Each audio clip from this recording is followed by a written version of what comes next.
BBA, BCA, BCom computer కోర్సులో 100% placement లభించే ఏకైక డిగ్రీ కాలేజ్ కూకట్పల్లిలోని I3 డిగ్రీ కాలేజ్ 8367215215. నమస్తే, మీరు చూస్తున్న సుమన్ టీవీ. నేను మీ కీర్తి. మొన్న వరలక్ష్మి వ్రతాన్ని మనమంతా చాలా అంగరంగ వైభవంగా జరుపుకున్నాం. అయితే కొన్ని సోషల్ మీడియాలో వీడియోస్ చూస్తుంటే గనక శాస్త్రానికి విరుద్ధంగా చేసుకున్నారేమో, ఇలా చేయడం ఎంతవరకు కరెక్ట్, సనాతన ధర్మం దీన్ని ఒప్పుకుంటుందా ఒప్పుకోదా అనే విషయాలు మనతో చర్చించడానికి ప్రముఖ ఆస్ట్రాలజర్ బ్రహ్మశ్రీ నందిబట్ల శ్రీహరి శర్మ గురుగారు ఉన్నారు. నమస్తే గురుగారు. వాగర్థావివ సంపృక్తౌ వాగర్థ ప్రతిపత్తయే జగతః పితరౌ వందే పార్వతీ పరమేశ్వరౌ ఆదిత్యాయ చ సోమాయ మంగళాయ బుధాయ చ కురు శుక్ర శనిభ్యశ్చ రాహవే కేతవే నమః. శృంగేరి జగద్గురు పీఠాధిపతులకి, కంచి పీఠాధిపతులకి నమస్కారములు తెలియజేసుకుంటూ కార్యక్రమాన్ని ప్రారంభిద్దాం. గురుగారు, వ్రతాలు, నోములు, పూజలు, పుణ్యకార్యాలు అనేసరికి చాలా సెంటిమెంట్తో కూడుకున్నవి గురుగారు. అంటే మనోభావాలు చాలా ఈజీగా దెబ్బతినే అవకాశం ఉంటుంది. మధ్యకాలంలో వరలక్ష్మి వ్రతం వీడియోస్ చూస్తుంటే కనుక పెళ్ళి కాని వాళ్ళు, ట్రాన్స్జెండర్స్ చాలా రకరకాల విధంగా, రకరకాల వాళ్ళకి ఇష్టం వచ్చిన విధంగా, అంటే ఒక ఆడంబరం కోసం మాత్రమే చేసుకున్నట్టుగా అనిపిస్తుంది. ముఖ్యంగా వరలక్ష్మి వ్రతం అయితే నిండు సౌభాగ్యం కోసమే మనం చేసుకుంటూ ఉంటాం కదా గురుగారు. మరి ఇది ఎంతవరకు శాస్త్ర విరుద్ధం అంటారు?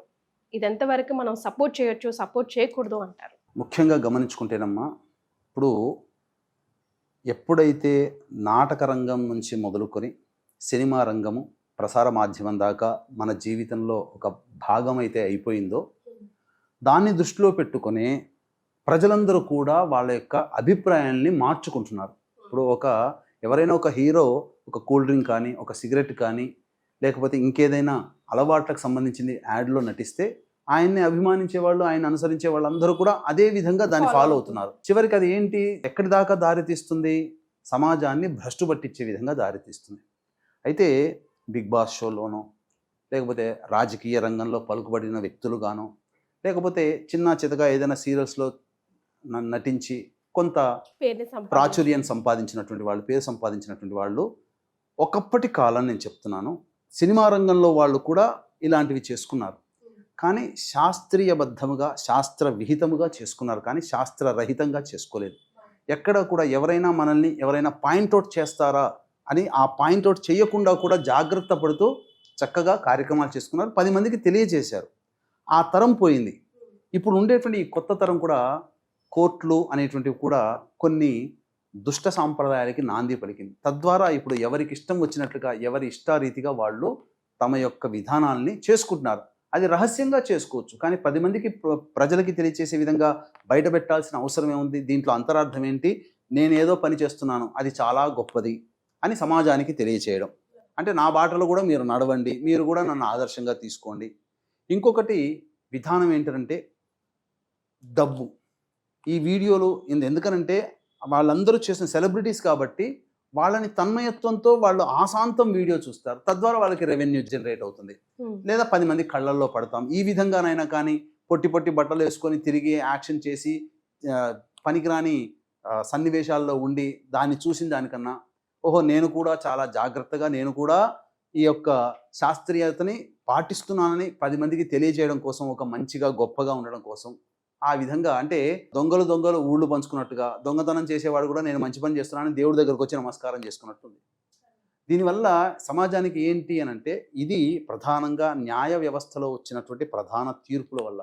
ఎందుకంటే మొదటి నుంచి కూడా మన కొన్ని వందల ఏళ్ల నుంచి కూడా మన సనాతన ధర్మంపై తురుష్కులు, మొఘల్స్, అలాగే ఆంగ్లేయులు వీళ్ళందరూ దండయాత్ర చేసినా ఇంకా సజీవంగా మన ధర్మం పట్టుకుంటూ ఉన్నాము. అటువంటి ధర్మాన్ని ఇంకా విచ్ఛిన్నం చేసి నాశనం చేయాలనే దురుద్దేశంతో కొంతమంది కమ్యూనిజం భావాలు కలిగినటువంటి వాళ్ళు, హిందూ వ్యతిరేక శక్తులు కొంతమందిని తయారు చేసి వాళ్ళకి లా చదివించి వాళ్ళని ఉన్నత విద్యావంతులుగా చేసి, ఇప్పుడు వాళ్ళు ఒక సుప్రీం కోర్ట్స్ సంబంధించినటువంటి అత్యున్నత న్యాయస్థానంలో జడ్జిలుగా ఉండి, వాళ్ళు ఉన్న సందర్భంలో కొన్ని పిల్స్ వేయించి మన ధర్మాన్ని నాశనం చేసే విధంగా, పరాయి పాలనలో ఉన్నటువంటి విధంగా పరాయి ధర్మాలు మనల్ని పెట్టి ఆమోదింపచేశారు. ఏంటి, 18 ఏళ్ళు దాటినటువంటి వ్యక్తికి సహజీవనం చేసినా ఎటువంటి తప్పు లేదు, అది సంఘం ఆమోదించకపోయినా చట్టం ఆమోదిస్తుంది, దీనికి ఎటువంటి ఇబ్బందులు కలగవు, ఇటువంటి వాళ్ళు యథేచ్ఛగా స్వీకరించవచ్చు అన్నప్పుడు దాన్ని దృష్టిలో పెట్టుకొని, దాన్ని ఆసరాగా తీసుకొని ఎంతమంది చెలరేగిపోయారు. ఇప్పుడు మనం చూస్తున్నట్లయితే సెలబ్రిటీస్ కొంతమంది వరలక్ష్మి వ్రతం చేసుకున్నారు. ఈ వరలక్ష్మి వ్రతంలో ప్రధానంగా మనకు తెలియవచ్చేటువంటి ఘట్టం ఏంటంటే, అమ్మవారు చారుమతికి స్వప్నంలో కనిపించి ఆ యొక్క వ్రత విధానం అంతా కూడాను చేసుకోమని చెప్పింది. ఆ చారుమతి ఎవరు? పుట్టిన దారభ్యత, చక్కగా తల్లిదండ్రుల పర్యవేక్షణలో పెరిగి పెద్దయి చక్కగా కన్యగా అవ్వగానే మంచి వరుని చూసి తల్లిదండ్రులు పెళ్లి చేశారు. ఆ ఇంటికి వెళ్ళిన తర్వాత అత్తమామని గౌరవిస్తూ, ప్రేమిస్తూ, ఆదరాభిమానాలతో చక్కగా చూసుకుంటూ, పతియందు పతివ్రత భక్తితో ప్రదర్శిస్తూ, సంతానాన్ని రక్షించుకుంటూ, ప్రేమిస్తూ, అంతగా లీనమైపోయి కుటుంబానికి అంకితం చేసుకున్నటువంటి అటువంటి చారుమతిని చూసి ఆనందపడినటువంటి లక్ష్మీదేవికి స్వప్నంలో కనిపించి ఆ విధంగా వరాలు ఇవ్వడము, ఆ విధంగా వ్రతం చేసుకోమని చెప్పడం, తాను ఒక్కతే చేసుకోకుండా 10 మందిని, ఆ ఊళ్ళో ఉన్నటువంటి 10 మంది మహిళలను కూడా పిలిపించి చక్కగా శాస్త్రీయంగా చేసుకున్నటువంటి కారణం చేత ఆమెకి చక్కగా వైభవోపేతమైన జీవితాన్ని బ్రతికినంత గడిపి తదనంతరం విష్ణు సాయుధ్యాన్ని పొందింది కుటుంబ సమేతంగా. ఇది మనకు చారుమతి ద్వారా. అంటే కలిసి ఉంటున్నాము, కలిసి ఉంటే కూడా చేసుకోవచ్చు, పెళ్ళే ఉంది, ఆ 3 ముళ్ళే కదా, పర్లేదు, మిగతాదంతా మామూలుగా యాజ్ యూజువల్ గానే నడుస్తుంది కదా అనుకుని చేస్తున్నారా, లేకపోతే ఎలా చూడాలి గురుగారు? ఇక్కడ విధానంలోకి వచ్చినప్పుడు వివాహ పద్ధతుల గురించి మనం తెలుసుకోవాలమ్మా. వివాహ పద్ధతులు అన్నప్పుడు ఏం అంటే ప్రధానంగా 8 రకాల వివాహ పద్ధతులు ఉన్నాయి. బ్రహ్మ వివాహము, దైవ వివాహము, ఆర్ష వివాహము, ప్రాజాపత్య వివాహము, అసుర వివాహము, పైశాచ వివాహము, గాంధర్వ వివాహము, ఇట్లాంటివి. రాక్షస వివాహము, 8 రకాల వివాహాలు. ఇందులో మొదటి 4 ఆమోదము, తర్వాత 4 గాంధర్వము, అసుర వివాహము, పైశాచ వివాహము. ఇవన్నీ కూడా సమాజము ఆమోదించదు. అంటే ఎప్పుడో కొన్ని వందల కోట్ల సంవత్సరాల క్రిందట నాగరికత అంటూ లేని సమయంలో ఆ విధంగా ప్రజలందరూ కూడా ఎవరిష్టారీతిగా జీవించి ఉండడం. కానీ నాగరికతగా పెరిగి సమాజము ధర్మం అనేటువంటిది పాటిస్తూ, వేదము అనేటువంటిది అపౌరుషేయం కాబట్టి వేదం ద్వారా అనేక విజ్ఞానము తెలుసుకొని మానవులందరూ కొన్ని కట్టుబాట్లు, ఆచార సాంప్రదాయాలు అనేటువంటివి ఏర్పరచుకున్నారు. అందుకనే వందల సంవత్సరాలు, కోట్ల, లక్షల, వేల సంవత్సరాల నుంచి కూడా వివాహ వ్యవస్థల్లో ఒక అమ్మాయి తండ్రి అమ్మాయికి చక్కటి వరుణ్ణి అన్వేషించి ఆ వరుడి తల్లిదండ్రులు అమ్మాయి తల్లిదండ్రుల యొక్క సమక్షంలో బంధుమిత్రుల యొక్క అందరినీ కూడా పిలిపించి వివాహ వేడుకగా, అంటే వివాహం అంటే ఏదో తాళి కట్టడం, జీలకర్ర బెల్లం పెట్టడం కాదమ్మా. వివాహం అంటే వచ్చినటువంటి బంధువులు, అంటే ఈ అబ్బాయికి, మా అమ్మాయికి, ఆ అబ్బాయిని వివాహం చేస్తున్నాం, వాళ్ళిద్దరూ కలిసి జీవించడానికి it's officially living together each other అని సమాజంకి తెలియజేయడానికి మీ బంధుమిత్రుల యొక్క అంగీకారం కూడా ఉంది. రేపటి నుంచి వీళ్ళు ఇప్పటి నుంచి దంపతులు అవుతున్నారని సమాజానికి కూడాను తెలిసి వచ్చే విధంగా చేసే వేడుకే వివాహ వ్యవస్థ వేడుక. ఇప్పుడు అది చట్టాల రూపంలో అది భ్రష్టు పట్టిపోయి ఎవరికి వారు ఇష్టారీతిగా నాకు ఈ అబ్బాయి నచ్చాడు సహజీవనం చేసుకోవడం. సహజీవనం అయినా కూడా అది వాళ్ళిద్దరికి సంబంధించి లేదా వాళ్ళ కుటుంబానికి సంబంధించిన విషయం అనుకోవచ్చు గురుగారు. బట్ ఇలాంటి సనాతన ధర్మానికి కానీ లేదంటే మన సంప్రదాయాలకి సంబంధించి కానీ వచ్చినప్పుడే కదా మనలాంటి వాళ్ళం ఇలా గొంతెత్తి మాట్లాడాల్సిన వాస్తవం. ఇప్పుడు గనక మనం చెప్పకపోయి 10 మందికి ఇది తప్పు అని తెలియచేయకపోతే భవిష్యత్తులో ఇట్లాంటి జంటలు కొన్ని ఇప్పుడు కోటి దీపోత్సవాల్లాగా చేస్తున్నారు కదా, అప్పుడు ఈ వరలక్ష్మి వ్రతం ఇట్లాంటి జంటలందరూ కలిసి చేసుకునే రోజు కూడా దాపురిస్తుందేమోనంత భయం వేస్తుంది. ఎందుకనంటే తల్లిదండ్రులకి శోకాన్ని కలిగించడమే. ఇక్కడ ఈ ఇప్పుడు ఇక్కడ సంబంధించినటువంటిది వివాహం చేసుకోలేదు వీళ్ళిద్దరు కూర్చొని, అబ్బాయి అమ్మాయి కూర్చొని చేసుకున్నారు. ఇక్కడ వీళ్ళిద్దరి మధ్య వివాహం ఏంది అని చెప్పడానికి ఏంటి? మీరు అన్నట్టుగా గోత్రనామాలు, ఏ గోత్రం చెప్పింది అక్కడ? ఆ అమ్మాయి ఏ గోత్రనామాలతో చేసుకుంది? పక్కన కూర్చున్న ఈ సహజీవనం చేస్తున్నటువంటి వ్యక్తి యొక్క గోత్రనామం చెప్పుకుందా? తనకు జన్మతహా వచ్చినటువంటి తండ్రి గోత్రాన్ని చెప్పుకుందా? ఏ గోత్రం చెప్పి పూజ చేసుకుంది? జీవితం మెళ్ళలో ఏమైనా మంగళసూత్రం ఉందా? ఇప్పుడు చారుమతి ఎవరు చేసుకోమన్నారు? వివాహమైన స్త్రీలు చేసుకునే వ్రతం వరలక్ష్మి వ్రతం. వివాహం అయిన తర్వాత భర్త క్షేమము, ఆయురారోగ్యాలు, అలాగే సంబంధించినటువంటి ధనధాన్య సమృద్ధి, కుటుంబ వృద్ధి, ఆదర్శ దాంపత్యం ఉండాలని చేసుకున్నటువంటిది చారుమతి. ఇక్కడ వీళ్ళకి ఏం ఆదర్శ దాంపత్యం ఉంది? ఇప్పుడు ఇక్కడ వివాహం చేసుకుంటే వీళ్ళందరికీ 8 రకాల వివాహాలు చేసుకున్నాం. గాంధర్వ వివాహం అంటే ఇష్టపడి చేసుకున్నాం. ఈ గాంధర్వ వివాహానికి కూడా దానికి ఒక మీనింగ్ ఏంటంటే, అబ్బాయి అమ్మాయి ఎవరెవరైనా ఇష్టపడి చేసుకున్నా ఇరువురి తల్లిదండ్రులు వచ్చి వివాహం చేస్తారు. అదే గాంధర్వ వివాహం. తల్లిదండ్రులు కుదిర్చేటువంటి వివాహం బ్రహ్మ వివాహం. దైవలీలగా కుదుర్చుకునేది బ్రాహ్మణుడికి, వేదం చదువుకున్నటువంటి బ్రాహ్మణుడికి ఇచ్చి వివాహం చేసేది దైవ వివాహం. వివాహం కానీ అమ్మాయిలు కానీ అబ్బాయిలు కానీ చేసుకోవాల్సిన పూజలు, నోములు, వ్రతాలు వేరే ఉన్నాయి. మంగళగౌరి వ్రతం ఉంది కదా, మంచి భర్త లభించాలనే ఉద్దేశంతో చేసుకునేది మంగళగౌరి వ్రతం. ఇక్కడ ఏం చేస్తున్నట్టు, ఇష్టపడినటువంటి వ్యక్తిని పక్కన పెట్టుకొని ఏ విధంగా ఒక మెడలో మంగళసూత్రమా లేదు, ఒక ముత్తైదుగా చెప్పినట్టు కాళ్ళకి పసుపా పెట్టుకోలేదు, లేదు సింధూరము ధరించలేదు, నుదుటిన ఏమీ ధరించకుండా మరీ ఇంత విడ్డూరం ఏంటంటే, చాలామంది సెలబ్రిటీస్, దాదాపు ఒక 18 సెలబ్రిటీస్ల వీడియోలు చూసానమ్మా. అందరిలో కొంతమంది మాత్రం చక్కగా సశాస్త్రీయంగా చక్కగా ఈ సంబంధించినటువంటి విధానంగా విధి చేసుకున్నారు. విధానంగా చేస్తారు. చక్కగా జడ వేసుకొని చక్కగా, అంటే అమ్మవారు ఏ విధంగా ఉండే, అంటే సంపూర్ణంగా ఒకరిని చూస్తే అమ్మవారి భావన, ఒక స్త్రీని చూస్తే అమ్మవారి భావన ఎలా ఉంటుందో అలా ఉండే విధంగా ఉండి ఈ యొక్క శాస్త్రీయంగా చేసుకున్నారు. కొంతమంది జుట్టు విరబూసుకొని చేసుకున్నారు. జుట్టు విరబూసుకుంటే అది రాక్షసం కదమ్మా, మరి ఎలా అవుతుంది అది? అది అంటే అందచందాలని ప్రదర్శించేటువంటి విధంగా. కొంతమంది స్లీవ్లెస్ వేసుకున్నారు. అక్కడ ఏమైనా చెప్పబడి ఉందా? స్లీవ్లెస్ అనేది నీ ఇష్టం, నీ ఇంట్లో నువ్వు ఉండగా, నీవు ఏకాంతంగా ఉండగా చేసుకునేటువంటిది చెప్పేది. జుట్టు విరబూసుకోవడం అనేటువంటిది ఎప్పుడమ్మా, ఒక స్త్రీకి తన ఏకాంతంలో తన భర్తకి దగ్గర మాత్రమే జుట్టు విరబూసుకుని ఉండాలి. మిగతా రోజులంతా కూడాను శాస్త్రీయంగా ఉండాలి. ఇక్కడ పూర్తిగా పూజల విధానాల్లో అందరికీ కూడాను చూపించుకునే విధంగా చేసుకోవడం. స్లీవ్లెస్ డ్రెస్సులు వేసుకోవడం ఏంటమ్మా?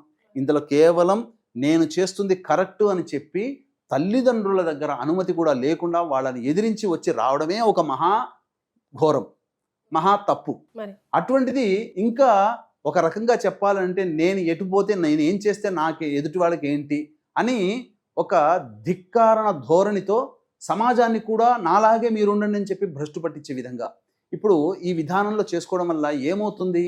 ప్రధానంగా చెప్పాలి అని అంటే అది ఒక వ్యభిచారమేనమ్మా, అంతకుమించి ఇంకా వేరే పదం లేదు. ఎందుకంటే లేదా పోనీ కన్యగా చేసుకుంటున్నాను, లక్ష్మీ అమ్మవారి పూజ చేసుకున్నామని అంటే సహజీవనం చేస్తే కన్యత్వం పోతుందిగా. ఇక కన్య ఏమవుతుంది? ఆ కన్య కాదు, మహిళ. పోనీ మహిళ చేసుకుంటుంది, పోనీ వివాహం అయింది భర్తతో చేసుకుంటుంది అంటే కాదు. అంటే ఆ కాలంలో పొందుపరిచినటువంటి ధర్మసూత్రాలలో కన్య, మహిళ, యువతి ఇలాంటి లక్షణాలు దాటి వీళ్ళు కొత్త నిర్వచనం తీసుకొని వచ్చారు. అంటే సహజీవనం చేస్తూ కన్యత్వం కోల్పోయి పెళ్లి కాకుండా ఉండడం, అటువంటి వాళ్ళ కోసం ఒక పదం వెతకాల్సి వస్తుందేమో. ఇంతే, ఇంతకంటే ఇంకా చేసేది ఏమీ లేదమ్మా.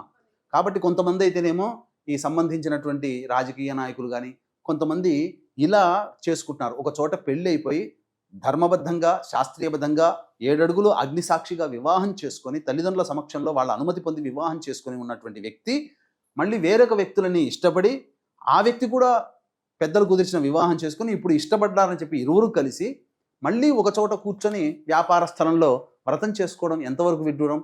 అంటే ఇక్కడ ఎవరు చేసుకుంటున్నారు?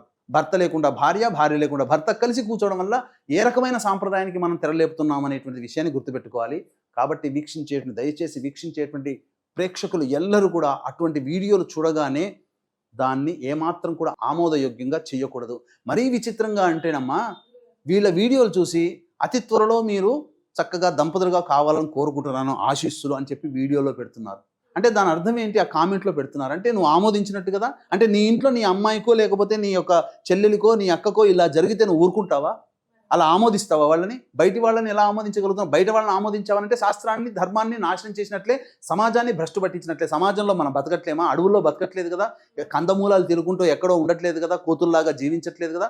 సమాజంలో మనకంటూ మనం బతుకుతున్నప్పుడు మనకంటూ ఒక బాధ్యత ఉంటుంది, మన మీదంటూ ఒక సంబంధించినటువంటి రెస్పాన్సిబిలిటీస్ అనేటివి కొన్ని ఉంటాయి. ఒక గౌరవమైన ప్రదమైన కుటుంబంలో పుట్టి ఆ విధంగా జీవిస్తూ అగౌరవాన్ని, సమాజాన్ని భ్రష్టు పట్టించే ఇటువంటి వ్యక్తులని ఎప్పుడైతే నీవు ఆమోదిస్తున్నావో తప్పకుండా భవిష్యత్తులో ఇలాగే జరుగుతుంది. అంతకంటే ఇంకా గొప్ప విడ్డూరం ఏంటంటేనమ్మా, ప్రధానంగా వీళ్ళు వివాహం కాకుండానే కలిసి కాపురం చేసుకున్నారు. మనం దంపతులమే అనే భావనతో వీళ్ళు అనుకుంటే సరిపోతుందా?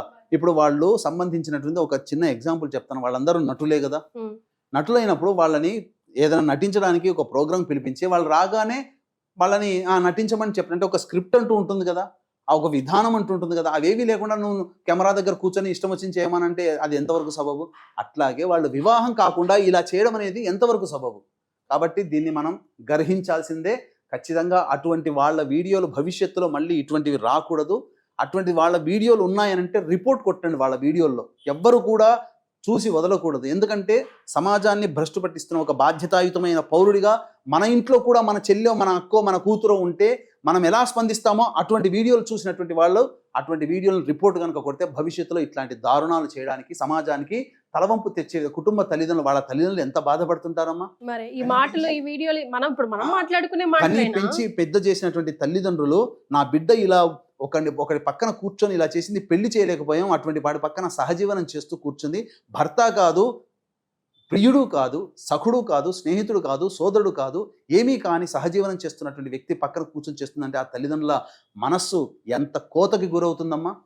ఇలా అందరూ కూడా అటువంటి చూసినటువంటి వాళ్ళ చేసినటువంటి విధానం మాత్రం చాలా గర్హనీయమైనటువంటిది. ఇంకొక విధానం ఏంటంటే ప్రధానంగా వాళ్ళు చేసుకునే పూజలు కుక్కలు తెచ్చుకొని పెట్టుకుంటున్నారమ్మా. కుక్కల్ని ఎవడు పెట్టుకోమన్నాడమ్మా? శాస్త్రంలో ఎక్కడైనా యుగ యుగాల నుంచి కూడాను అనేక సంబంధించినటువంటి రాజుల కథలు, పాండవులు, రామాయణం, ఇన్ని భాగవతం అన్నీ చూసాం. ఏదైనా కృష్ణుడు కుక్కను పెంచుకున్నాడా? రాముడు కృష్ణుడికి పెంచుకున్నాడా? పాండవులు కృష్ణుని పెంచుకొని తిరిగారా?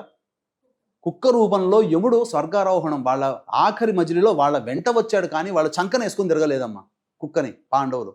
అంటే ఏం చెప్పబడింది శాస్త్రంలో అంటే, మనం ఇంట్లో అంటే బయట ఉండాల్సినటువంటి జంతువుని ఇంట్లో తెచ్చిపెట్టుకుని ఎప్పుడైతే ఉంటామో మన కుటుంబంలో అష్టదరిద్రాలు ఉంటాయి, అందులో సందేహం లేదు. అందుకనే భోజనం చేసేటప్పుడు కానీ ఒక్కసారి కుక్క బిదిలిచి ఇట్లా చూడండి అమ్మా, ఏమవుతుంది? అన్ని వెంట్రుకలు పడిపోతాయి. పిల్లిని పెంచుకున్న పిల్లి వెంట్రుకలు కూడా పడతాయి. తిన్నటువంటి మనకు తెలుస్తుందా? మన కంట్లో మనం చూస్తామా? తిన్నటువంటి విధంగా శ్వాసకోశ వ్యాధులు, అనారోగ్య సమస్యలు వస్తున్నాయి.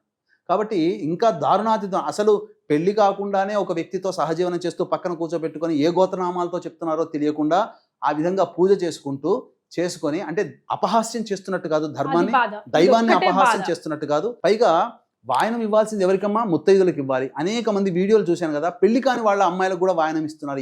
ఏం ఆచారాన్ని తెరలేపుతున్నట్టమ్మా ఇక్కడ? నీకేం తెలుసు అని చెప్పి, శాస్త్రం తెలుసా? శాస్త్రం తెలియకుండా ఆ విధంగా చేస్తున్నారు. అంతకు మించినటువంటి ఇంకా గొప్ప విడ్డూరం ఏంటంటే, అసలు పూజా విధానం తెలుసా? నిజంగా గనక ఆ చారుమతి సంబంధించినటువంటి వరలక్ష్మి వ్రత కథంతా తెలుసుకొని గనక చేస్తే వాళ్ళు ఆ పక్కన చేసేవారు కాదు. ఆ విధంగా తెలుసుకోవాలి. అటువంటిది ఏమీ లేకుండా చేస్తున్నారు. కుక్కల్ని పెంచుకోవడంలో తప్పులేదు, ఇష్టపడడంలో తప్పులేదు. కానీ బయట ఉండాల్సిన దాన్ని ఇంట్లో పెట్టుకొని, ఇంట్లో ఉండాల్సిన దాన్ని ఒంట్లో పెట్టుకుంటే ఏం లాభం అమ్మా? అనవసరం. ఎందుకంటే చాలా మటుకు శాస్త్రాన్ని తెలుసుకొని పాటించాలి. శాస్త్ర విరుద్ధంగా చేయకూడదు, శాస్త్ర విహితంగా చేయాలి. శాస్త్ర రహితంగా మనం ఎప్పుడు కూడా ఆచరించకూడదు. ఇది మాత్రం ఒక రకంగా చెప్పాలంటే ఈ వరలక్ష్మి వ్రతం అనేటువంటిది ఇటువంటి వింత పోకడలకి పోవడం అనేటువంటిది, సహజీవనం చేస్తున్న కుటుంబాలు పెళ్ళై విడాకులు తీసుకోకుండా మళ్ళీ కలిసి సహజీవనం చేస్తూ అలా చేస్తున్న కుటుంబాలు, అలా చెప్పాలి అనంటే ఒక రకంగా వాళ్ళకి అమ్మవారు దేనికి సంకేతం? నవగ్రహాల్లో శుక్రుడు, చంద్రుడు. చంద్రుడికి సహోదరి లక్ష్మి, శుక్రునికి అధిష్టాన దేవత లక్ష్మి. దీనివల్ల ఏముంటుంది? మనస్సు ప్రశాంతత ఉండదు. ఆ మనస్సు ప్రశాంతతనిచ్చేది, అలాగే దాంపత్యాన్ని కలగజేసేది, వివాహాన్ని కలగజేసేది, ఆర్థిక పరంగా గొప్పగా వైభవోపేతమైన జీవితాన్ని, రుణబాధలను తొలగించేది లక్ష్మీ అమ్మవారు. ఇటువంటి అన్ని లక్షణాలు ఉన్నటువంటి అమ్మవారిని మనం అపహాస్యం చేయడం వల్ల ఇవన్నీ కూడాను దూరం అవుతాయి. అంతేకాకుండా భవిష్యత్తులో రేపొద్దున ఈ చేసినటువంటి అపచార ప్రభావం వల్ల వాళ్ళ మధ్య చెడు జరిగి వాళ్ళు దూరం అయిపోయి మళ్ళీ అమ్మ నేను చేసిన తప్పు క్షమించమ్మా అని చెప్పి తల్లిదండ్రులకు పాదాలు పట్టుకునే పరిస్థితి కూడా రేపొద్దున భవిష్యత్తులో అది ఖచ్చితంగా దాపురించి తీరుతుందని చెప్పవచ్చు. ఎందుకంటే దైవాన్ని అపహాస్యం చేసావు, సమాజాన్ని అపహాస్యం చేసావు, అలాగే నమ్మి చక్కగా అమ్మవారిని చేసుకునేటువంటి వాళ్ళ యొక్క ఆలోచనల్ని మరల్చి వాళ్ళు కూడా ఇదే బాటలో పడే విధంగా సమాజంలో భవిష్యత్తులో ఇప్పుడు చిన్నపిల్లలుగా ఉన్న వాళ్ళు రేపొద్దున పెద్ద అవుతారు, వాళ్ళ యొక్క ఆలోచనల్ని తప్పు పట్టే విధంగా తయారు చేసి వాళ్ళ జీవితాన్ని కూడా నాశనం చేసే విధంగా మీరు ఈరోజు ప్రవర్తించారు. మీరు చేసినటువంటి ఈ వీడియోల వల్ల మీకొక్కరికి సంతోషమేమో కానీ సమాజానికి మాత్రం తీరని ద్రోహం అని చెప్పవచ్చు. కాబట్టి ఇకనైనా కానీ మీడియా ముందుకు వచ్చి చేసిన తప్పుని అంగీకరించి భవిష్యత్తులో ఇట్లాంటివి చెయ్యము అని చెప్పి క్షమాపణ సమాజానికి అడగండి. తప్పకుండా ఆ అమ్మవారు కనీసం పశ్చాత్తాపంతో ఉన్నటువంటి విధానాన్ని చూశారు కాబట్టి అమ్మవారు మిమ్మల్ని క్షమిస్తుంది. లేకపోతే ఇంతకుముందు చెప్పబడినటువంటి అమ్మవారి యొక్క యోగాలు ఏమున్నాయో అవన్నీ కూడా మీకు అవయోగాలుగా అవుతాయని చెప్పడంలో ఏమాత్రం సందేహం లేదమ్మా. సో డెఫినెట్గా సనాతన ధర్మానికి సంబంధించి ఏదైనా తప్పు చేయాల్సి వస్తే అది ఎవరైనా మనం గొంతిప్పి మాట్లాడాల్సిందే, రిజెక్ట్ చేయాల్సిందే. చాలా సంతోషం గురుగారు, ధన్యవాదాలు. సర్వం శ్రీ ఉమామహేశ్వర పరబ్రహ్మార్పణమస్తు.